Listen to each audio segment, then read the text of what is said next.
Hello friends, competitors academy channel पर आप सभी का स्वागत है।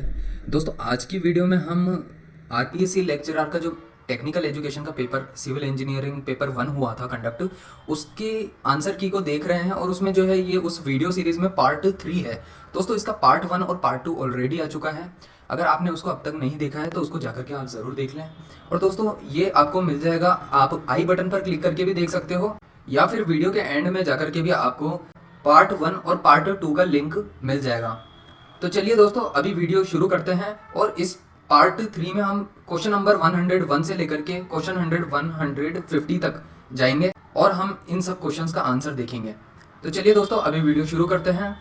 वीडियो में आगे जाने से पहले दोस्तों मैं आपको बता देता हूँ कि आरपीएससी लेक्चरर टेक्निकल एजुकेशन का सिविल इंजीनियरिंग पेपर 1 और पेपर 2 की जो आंसर की है वो आपको हमारे टेलीग्राम चैनल पर मिल जाएगी, जिसका लिंक भी आपको डिस्क्रिप्शन बॉक्स में ही मिल जाएगा।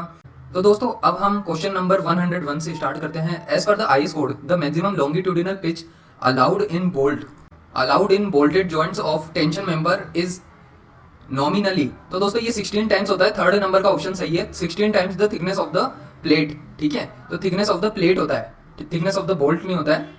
16T होता है टेंशन के केस में और 12T होता है दोस्तों कंप्रेशन के केस में। अगर आपने आईएस कोड को पढ़ा होगा तो आपको इसके बारे में पता होगा। आईएस कोड 800 2007 जो है, इससे स्टील स्ट्रक्चर्स में जो है काफी सारे क्वेश्चन आए हैं इस पेपर में। तो आपको आईएस कोड 800 भी पता होना चाहिए, क्योंकि आपके आने वाले टाइम में जो है काफी सारे ऐसे गवर्नमेंट एग्जाम है, जैसे कि RSM SSB और RVUNL, और इसके अलावा दोस्तों चंडीगढ़ एडमिनिस्ट्रेशन जेई में भी इस तरीके के क्वेश्चन पूछे जा सकते हैं। तो आप इन सब चीज़ों को पहले से तैयार रखें और अपनी प्रिपरेशन को इस तरह से कंटिन्यू रखें।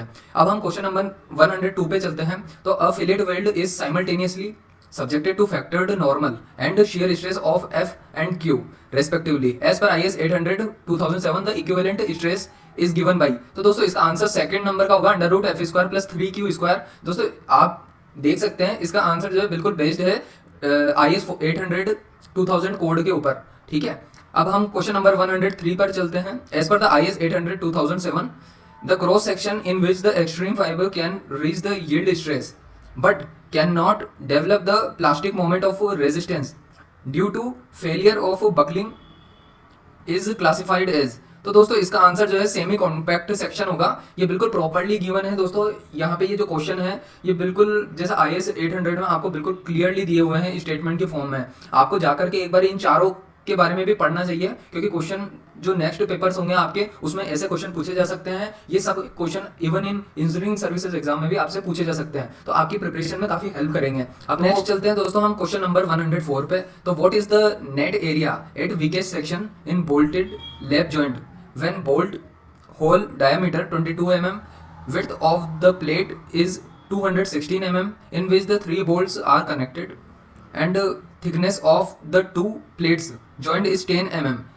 तो इसका आंसर दोस्तों 1500 होगा, 1500 mm²। आपको पता होगा कि जो ये नेट एरिया होता है वो कैसे कैलकुलेट होता है। तो दोस्तों, जो इसका नेट एरिया का जो फॉर्मूला होता है, अगर आपको पता हो तो वो होता है B - ND × T।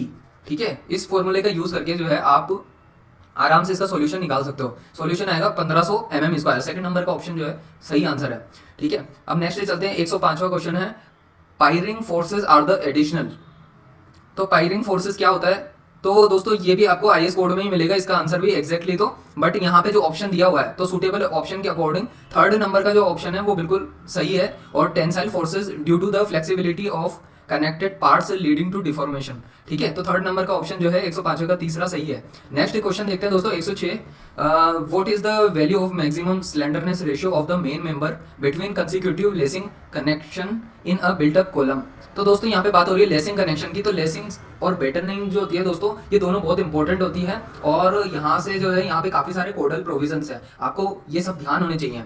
इसका जो आंसर है वो है सेकंड नंबर का ऑप्शन 50 और 0.7 times the most unfavourable slenderness ratio of the member as a whole. तो 106 का सेकंड नंबर का ऑप्शन जो है बिल्कुल एग्जैक्ट आंसर है। 107वां क्वेश्चन देखते हैं। In which case of design of built up column it's effective slenderness ratio is increase by 10%। तो दोस्तों, ये भी कोर्स में लिखा हुआ है कि बिल्ट अप कॉलम जो होता है उसमें जो ये केस होता है ये एक्चुअली बेटनिंग के सेक्शंस में होता है, बेटनिंग ओनली। ठीक है, बेटन्ड ओनली। ये फोर्थ नंबर का जो ऑप्शन है वो इसका सही आंसर है। नेक्स्ट क्वेश्चन देखते हैं 108, ठीक है। What is the value of design compressive strength of an actually loaded short column if its effective area is 2000 mm square and value of design compressive stress is 150 Newton per mm square. तो दोस्तों इसमें बस आप इन दोनों को multiply कर दो, जो यहाँ पे चूंकि एरिया दे रखा है आपको और कंप्रेसिव स्ट्रेस दे रखा है, तो mm स्क्वायर ये यूनिट कट जाएगी, ये न्यूटन की फॉर्म में। जो फोर्थ ऑप्शन है 300 किलो न्यूटन, ये इसका एग्जैक्ट आंसर होगा, ठीक है। अब हम नेक्स्ट क्वेश्चन पे चलते हैं और क्वेश्चन नंबर है 109, ठीक है। For connecting lacing flats to column sections with 20 mm diameter bolt the minimum width of flat should be. तो दोस्तों ये 3 टाइम्स होती है, 3 टाइम्स ऑफ द डायमीटर होती है, तो 3 को जब 20 से मल्टीप्लाई करोगे तो 60 mm आ जाएगा। इसका आंसर फर्स्ट होना चाहिए, पहले नंबर का ऑप्शन जो है सही आंसर है।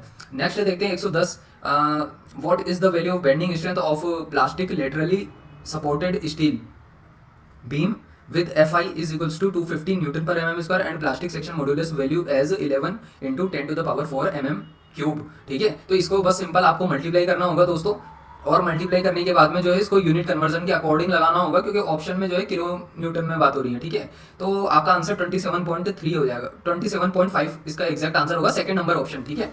अब नेक्स्ट क्वेश्चन देखते हैं 111, the wind load on a steel truss for an industrial building will depend upon, ठीक है। तो ये डिपेंड करता है लोकेशन पे, ये शेप पे और हाइट पे ऑफ द स्ट्रक्चर। तो फोर्थ नंबर का ऑप्शन बिल्कुल सही आंसर है, 111 का चौथा आंसर सही है, ठीक है, चौथा ऑप्शन सही है। 112 देखते हैं, what is the strength of a double V groove weld if effective length of weld is equals to 200 mm, thickness of plate is equals to 10 mm and Fi is equals to 250 newton per mm square. तो दोस्तों इसका जो answer है वो second number 500 kilo Newton होना चाहिए। जब आप इनको मल्टीप्लाई करोगे तो आपको वैल्यू मिल जाएगी इसकी, ठीक है। तो किलो न्यूटन की टर्म्स में मिल जाएगी, वो 500 किलो न्यूटन होगी। इसमें कोई मल्टीप्लिकेशन और फैक्टर नहीं आएगा, क्योंकि यहाँ पे डबल वी ग्रूव वेल्ड की बात हो रही है, ठीक है। नेक्स्ट क्वेश्चन देखते हैं हम 130 नंबर का क्वेश्चन है, what option out of the following gives correct value of required area of slab base if factored axial compressive load is 2000 kilonewton and bearing strength of concrete pedestal is equals to 10 newton per mm square. तो इसमें भी दोस्तों simple unit conversion करके आपको जो है multiply करके जो है सॉल्व करना था इसको। तो इसका आंसर जो है फोर्थ नंबर का ऑप्शन 0.2 मीटर स्क्वायर आ जाएगा, फोर्थ नंबर ऑप्शन। 113 क्वेश्चन का आंसर है फोर्थ ऑप्शन, ठीक है। अब बात करते हैं 114 की, tension member splice is designed for. तो दोस्तों इसका जो है आंसर होगा फर्स्ट नंबर का option, 0.3 times the member design capacity. 115 में क्वेश्चन में दिया गया कि the gusset material used increases the bearing area and consequently result in smaller thickness of base plate। First statement. Second statement है यहाँ पे, the gusset material used supports the base plate against bending and consequently result in smaller thickness of base plate. ये दोस्तों थोड़ा confusing सा question है, इसलिए जो है इसको मैंने छोड़ दिया है अभी के लिए फिलहाल। अगर इसका आंसर बिल्कुल क्लियर हो जाएगा, जब क्लियरिफाई हो जाएगा, तो दोस्तों उसे मैं कॉम्पिटिटर्स अकेडमी के टेलीग्राम चैनल के ऊपर डाल दूंगा। 115 को आप थोड़ा सा अभी के लिए छोड़ दीजिए। नेक्स्ट क्वेश्चन है दोस्तों 116, how much is the effective length factor for double angle discontinuous strut with angles placed on opposite sides of gusset plate, ठीक है। तो इसका फर्स्ट नंबर का ऑप्शन सही है, बिटवीन 0.7 एंड 0.85, ठीक है, ये इसका सही आंसर है, पहले नंबर का ऑप्शन। 117 की बात करते हैं, what is the value of strength against yielding of a tension member whose gross area is 1100 mm square, Fy is equals to 250 newton per mm square. तो इसका आंसर जो है 275 किलो न्यूटन होगा दोस्तों, सेकंड नंबर ऑप्शन सही है, क्योंकि इसमें भी मल्टीप्लाई करना था इन दोनों को, तो आपको इसकी वैल्यू मिल जाती, ठीक है। अभी 118वें नंबर के क्वेश्चन की हम बात करते हैं, for a single unequal angle tie member the leg preferred for making connection is the longer leg. इसका आंसर फर्स्ट नंबर का ऑप्शन होना चाहिए, लॉन्गर लेग, ठीक है। नेक्स्ट क्वेश्चन देखते हैं, 119वें नंबर का क्वेश्चन है, ये मैच द फॉलोइंग टाइप का है और थ्योरी ऑफ फेलियर और साइंटिस्ट के नाम से मैच करवा रहे हैं यहाँ पे। तो इसका दोस्तों मैं बता देता हूँ, आप वीडियो को पॉज करके देख लेना, ये क्वेश्चन है और इसमें मैचिंग करनी थी, और इसका आंसर होगा ऑप्शन नंबर 1 5314, ठीक है। ये आपको ध्यान रखना होगा, क्योंकि दोस्तों ये सिंपल है, जो मैक्सिमम प्रिंसिपल स्ट्रेस थ्योरी होती है वो तो रेनकाइन के द्वारा दी जाती है, और शियर स्ट्रेस वाली ट्रेस्का के द्वारा, ठीक है। और जो प्रिंसिपल स्ट्रेन थ्योरी है वो सेंट फेर्नांड के द्वारा दी जाती है, और मैक्सिमम डिस्टॉर्शन एनर्जी थ्योरी दी जाती है वॉन माइसेस के द्वारा। ठीक है, नेक्स्ट क्वेश्चन देखते हैं दोस्तों। अगर आपको इनमें से किसी भी क्वेश्चन में अगर डाउट आ रहा है या फिर आपको लगता है कि किसी में करेक्शन करने की ज़रूरत है, आंसर में करेक्शन की ज़रूरत है, तो आप जो है कमेंट बॉक्स में लिख सकते हो। कहीं भी डाउटफुल हो तो हम उसको रिजॉल्व करने की कोशिश करेंगे, और ऐसे जो क्वेश्चन होंगे उनका आंसर या तो आपको कमेंट बॉक्स में ही हम उसको पिन कर देंगे कमेंट को, या फिर आपको कॉम्पिटिटर्स अकेडमी के टेलीग्राम चैनल पे जरूर मिल जाएंगे आंसर। वहाँ पे हर चीज़ का आंसर मिल जाता है। वहाँ पे और भी बहुत सारे गवर्नमेंट एग्जाम से रिलेटेड PDF और डॉक्यूमेंट्स मिल जाते हैं, आप उसको भी जाकर के ज्वाइन जरूर करें, वो आपके आने वाले एग्जाम्स की प्रिपरेशन में बड़ी हेल्प करेंगे। चलिए दोस्तों, 120वें नंबर के क्वेश्चन को देखते हैं हम। Tapering bar diameter of end sections are D1 and D2 and bar of uniform cross section D as the same length and are subjected to same axial pull. So both the bars will have the same extension of D is equal to। तो दोस्तों इसका answer second number option होगा √ D1 D2। अब दोस्तों इसका मैं simple बता देता हूँ, आपको पता होगा delta is equal to PL upon में AE करके फॉर्मूला होता है। अब यहाँ पे जो फर्क आ रहा है वो सिर्फ एरिया में फर्क आ रहा है। एक तो सिंगल बार दे रखी है आपको जिसका π/4 D का स्क्वायर फॉर्मूला बन जाएगा, और दूसरा बन जाएगा π/4 D1 D2 हो जाएगा दूसरे वाले के एरिया का फॉर्मूला। तो उससे क्या है कि वो अंडर रूट लग जाएगा D1 D2 के ऊपर, और आंसर सेकंड नंबर ऑप्शन आ जाएगा। आपको समझ आ गया होगा, मैं होप कर रहा हूँ कि आपको इस तरीके से समझ आ जाएगा, क्योंकि मैं हर चीज़ को टाइप करके अभी लिख के नहीं बता सकता हूँ इस वीडियो में। 121 क्वेश्चन नंबर देखते हैं दोस्तों। The strain energy U stored due to bending of the cantilever beam of length L due to point load W at the free end will be. तो दोस्तों इसका पहले नंबर का ऑप्शन सही है, W² L³ अपॉन 6EI। ये आप solution यहाँ देख भी सकते हो, ये U = 1/2 W इंटू डेल्टा होता है। एक्चुअली डेल्टा को अगर हम WL अपॉन AE लिख दें, और यहाँ पे चूंकि दोस्तों आपको पता होगा कि डेल्टा की वैल्यू जो होती है ये कैंटिलीवर के केस में WL³ अपॉन 3EI होती है, तो बस उसको पुट करना है वैल्यू को, पहले नंबर का ऑप्शन आपका आंसर आ जाएगा। फिर 122वें नंबर के क्वेश्चन पे चलते हैं हम। For a given shear force across a symmetrical I section, the intensity of shear stress is maximum at the centroid of the section।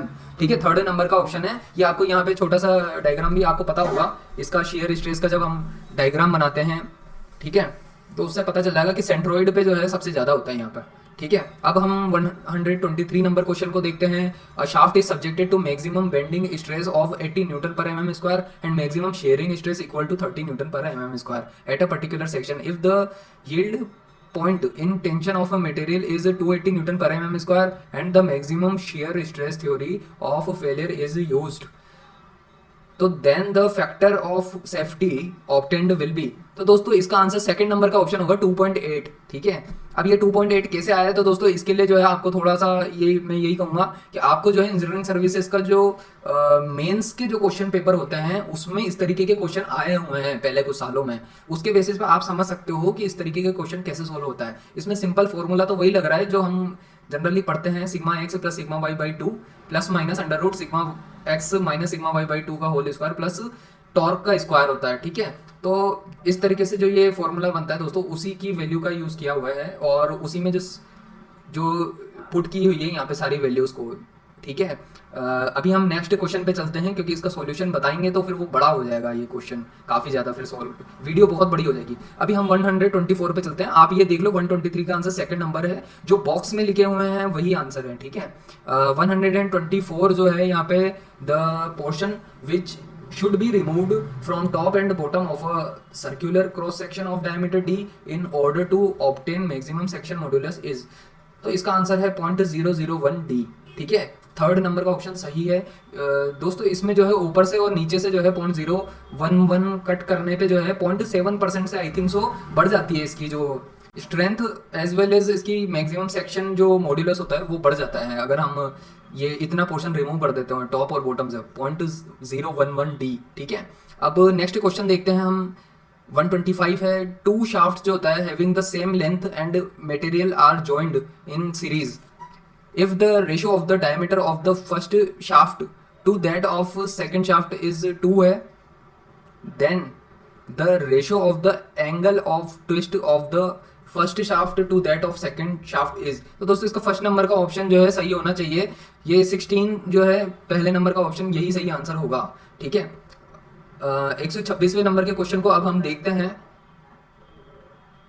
if a body carries two unlike principal stresses, so what is the maximum shear stress maximum shear stress कितना होगा, तो ये दोस्तों इसका second number का option सही होगा, क्योंकि इसमें अनलाइक प्रिंसिपल स्ट्रेसेस की बात हुई है। तो सिग्मा 1 प्लस सिग्मा 2 बाई 2 होगा। जनरली हम पढ़ते क्या है, sigma 1 minus sigma 2 divided by 2 पढ़ते हैं, लेकिन जो सिग्मा 2 है वो माइनस सिग्मा 2 है, इस वजह से वो प्लस हो जाएगा। अल्टीमेटली ये half the sum of the magnitude of principal stresses होगा। ये सेकंड नंबर का ऑप्शन ही सही होगा इसमें, ठीक है। 127वां देखते हैं दोस्तों, consider the following statement in case of beams. तो इसमें जो फर्स्ट और सेकंड पॉइंट है दोस्तों ये बिल्कुल करेक्ट है, तो आंसर जो है थर्ड नंबर का ऑप्शन होगा, ठीक है। ये थर्ड पॉइंट जो है इनकरेक्ट है दोस्तों, ठीक है। आप इसको पढ़ सकते हो वीडियो को पॉज करके। हम नेक्स्ट क्वेश्चन पे चलते हैं। 128 जो है, at a point in two dimensional stress system Fx is equals to 120 Newton per mm square, Fy is equals to 40 Newton per mm square and Q is equals to 30 newton per mm square. So what is the radius of the Mohr circle for stress drawn with a scale of 1 centimeter is equals to 10 newton per mm square. तो दोस्तों ये भी simple जो है concept है Mohr circle के, ये आप इसको सॉल्व करोगे तो 50 न्यूटन पर mm स्क्वायर के करीब आंसर आएगा। उसको आप जब इसमें ग्राफ के ऊपर प्लॉट करोगे तो उस अकॉर्डिंग 5 सेंटीमीटर हो जाएगा। तो ये थर्ड नंबर का ऑप्शन ही सही होगा। 128 का थर्ड नंबर का जो ऑप्शन है 5 सेंटीमीटर, यही सही आंसर है।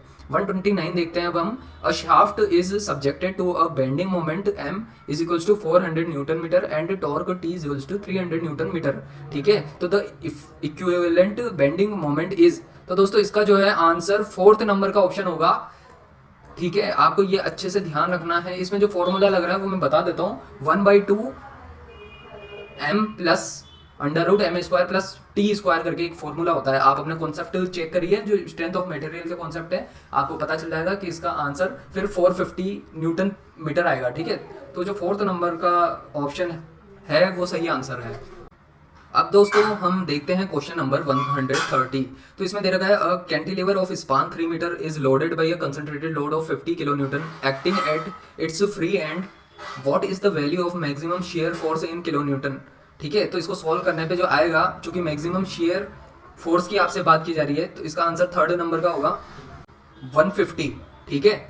अब नेक्स्ट देखते हैं। ये बिल्कुल सिंपल क्वेश्चन था दोस्तों। 130 आप डायग्राम बनाओगे और उसका SFD बनाते हैं ना, SFD BMD, ठीक है। तो वो SFD बनाना है, उसमें आपको पता चल जाएगा कि 3 जो है 50 से गुणा होते ही 150 आ जाएगा, ठीक है। नेक्स्ट अभी हम देख रहे हैं यहाँ पे 131 question number. A circular shaft of 100 mm diameter has polar moment of inertia as 5 × 10⁻6 mm की power 4 if the shaft is subjected to a torque T 10 kilo newton metre, so what is the maximum tensile stress. आपसे पूछा जा रहा है tensile stress, आपको पता होगा वो T/IP is equal to F/R या τ/R करके ऐसे फॉर्मूला होता है, ठीक है।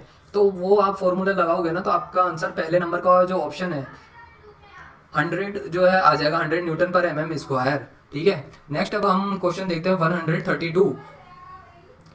इन a plane stress condition values of the two principal stresses are 30 newton per mm square and 10 newton per mm square, so what's the value of the maximum shear stress in newton per mm square. तो दोस्तों ये simple question है, आप solve करोगे। Second number जो option है 10 newton per mm square, ये इसका आंसर आ जाएगा।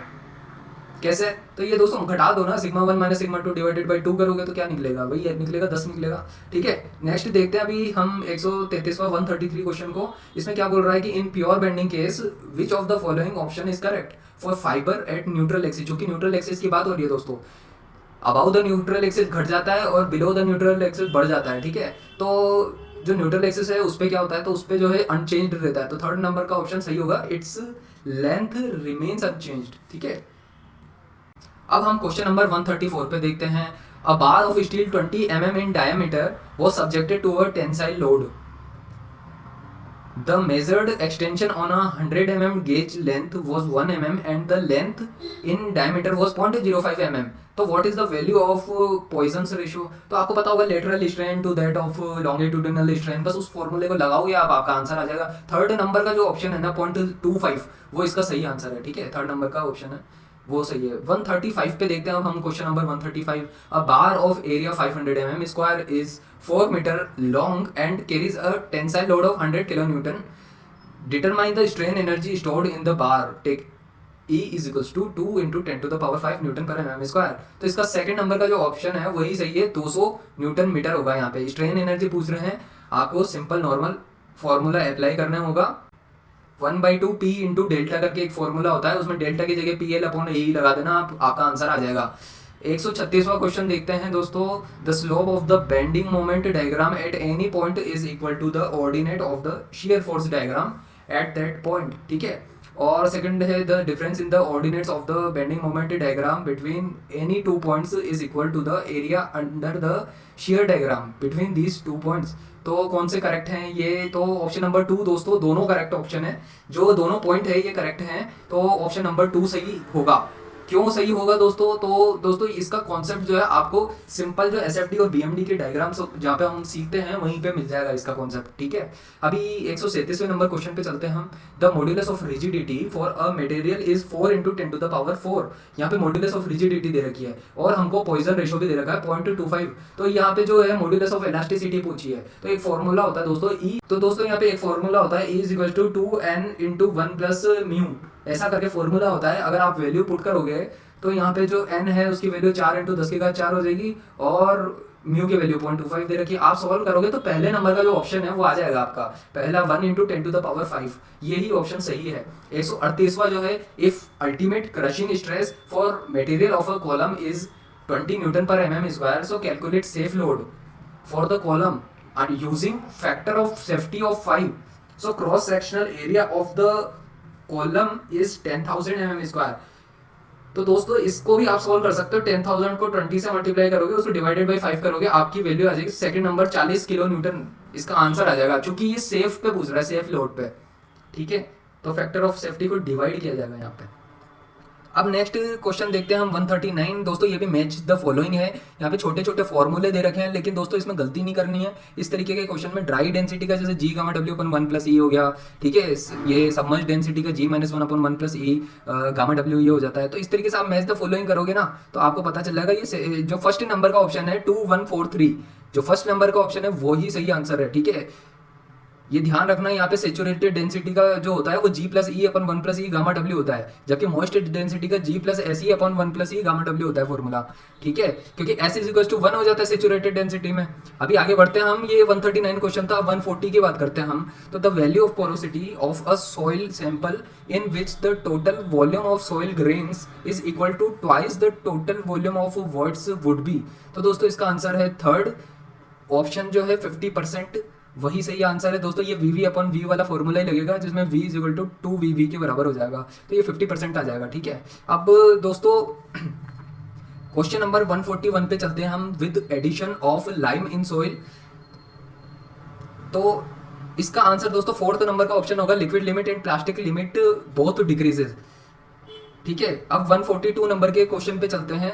दोस्तों मैं एक बात कहना चाहता हूँ, अगर आपने अब तक पार्ट 2 नहीं देखा है इस वीडियो सीरीज का, तो आप उसको जाके जरूर देख लीजिए। उसमें सिविल इंजीनियरिंग पेपर जो 1 हुआ है RPSC लेक्चरर एग्जाम में, उसके सॉल्यूशन मिल जाएंगे आपको। वो 2 पार्ट में बनाए हैं, पहले क्वेश्चन नंबर 1 to 150 तक, फिर 51 to 100 तक, फिर 101 से 150 तक। इस तरीके से 3 वीडियोस बनी है, क्योंकि पेपर में क्वेश्चंस, नंबर ऑफ क्वेश्चन बहुत ज्यादा थे, इस वजह से इस तरह से बनाना पड़ा, ठीक है। 142 नंबर का अब हम क्वेश्चन देखते हैं। The predominant mineral responsible for shrinkage and swelling in black cotton soil is, ये आसान है, मोंटमोरिलो-नाइट जो होता है, ये 4th नंबर का जो है पॉइंट ऑप्शन है, वही सही है, ठीक है। 143 देखते हैं हम। यहाँ पे देखिए दोस्तों, ये पूछ रखा है कि in a soil specimen 70% of particles are passing through 4.75 mm CU, ठीक है, ISCU, and 4% of particles are passing through 75 micron ISCU, so it's uniformity coefficient is 8 and coefficient of curvature is 2,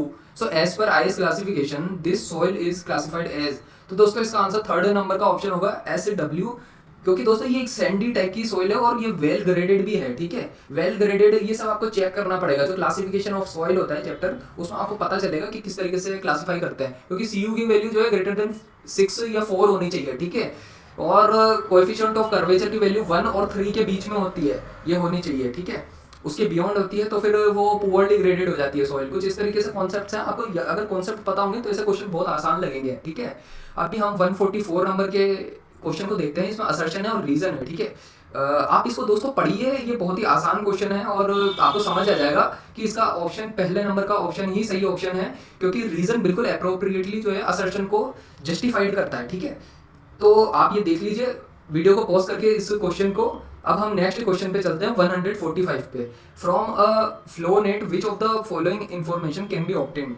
तो दोस्तों इसमें जो है रेट ऑफ फ्लो का पता चल जाता है। आपको पता होगा Q is equal to K H N F over N D करके एक फॉर्मूला होता है, तो आपको उससे समझ आएगा कि रेट ऑफ फ्लो पता चल गया। फिर पोर वाटर प्रेशर भी पता चलता है इसमें, क्योंकि पोटेंशियल ड्रॉप्स होते हैं ना, वहाँ पे हमको पोर वाटर प्रेशर का भी पता चल जाता है इसमें फ्लो नेट में। और एग्जिट ग्रेडियंट होता है बिल्कुल एंड में होता है, वो डेल्टा एच अपॉन एल होता है, तो वो भी पता चल जाता है। तो ये तीनों होंगे, लेकिन परमिएबिलिटी के टेस्ट ही अलग होते हैं, ठीक है, वो फ्लो नेट से नहीं पता चलता परमिएबिलिटी का। तो जो सेकंड नंबर का जो दोस्तों ये ऑप्शन है 1, 2 एंड 3, यही सही आंसर है, ठीक है। 145 क्वेश्चन था और आंसर है सेकंड नंबर का ऑप्शन जो है 1, 2 एंड 3। अब हम 146 नंबर क्वेश्चन पे चलते हैं। For the determination of shear strength parameters C and phi of soil in the laboratory the test to be conducted will be triaxial compression test, ठीक है, पहले नंबर का ऑप्शन सही है। 147 देखते हैं, unconfined compressive strength test is, ये एक अनड्रेन्ड टेस्ट होगा दोस्तों। ये 3 तरीके के टेस्ट होते हैं ना, तो उसमें अनड्रेन्ड सिचुएशन में यही वाला टेस्ट होता है, ठीक है। बाकी तो ड्रेन्ड होती है कंडीशन, या पार्शियली ड्रेन्ड होती है, ठीक है। तो फर्स्ट वाला ऑप्शन ही सही है इसमें। अब 148 नंबर क्वेश्चन की बात करते हैं दोस्तों हम। तो इसमें the figure given shown the state of a sample of clay before and after consolidation, तो based on these features the settlement of a clay layer of initial thickness h will be. तो दोस्तों इसका answer जो है मैं बता देता हूँ, ये फॉर्मूला है जो आपको दिख रहा होगा यहाँ पे लिखा हुआ, यही फॉर्मूला लगेगा, और h into delta E upon 1 plus E not, ये इसका आंसर होगा। फोर्थ नंबर का जो ऑप्शन है वही सही आंसर है, ठीक है। अब हम नेक्स्ट क्वेश्चन देखते हैं दोस्तों, 149 पे आ गए हैं। In soil consolidation process the following event take place after loading. तो दोस्तों इसका जो है ये एक क्रोनोलॉजिकली हमको जमाना है, तो ये तीसरा जो पॉइंट था development of access pore pressure, ये सबसे पहले हो जाता है। फिर उसके बाद दूसरे नंबर का जो ऑप्शन है इंक्रीज इन टोटल स्ट्रेस होता है। फिर उसके बाद में नंबर 4 जो इंक्रीज इन इफेक्टिव स्ट्रेस होता है। फिर उसके बाद decrease in excess pore pressure होता है, ठीक है। तो ये 4th नंबर का जो ऑप्शन है वो सही होना चाहिए इसमें, 3, 2, 4, 1, ठीक है। तो यही सही आंसर है इसका। 150 नंबर का क्वेश्चन देखते हैं दोस्तों। आइडेंटिफाई द 2 फॉल्स स्टेटमेंट, यहाँ पे 2 जो गलत स्टेटमेंट है हमको उसका पता लगाना है।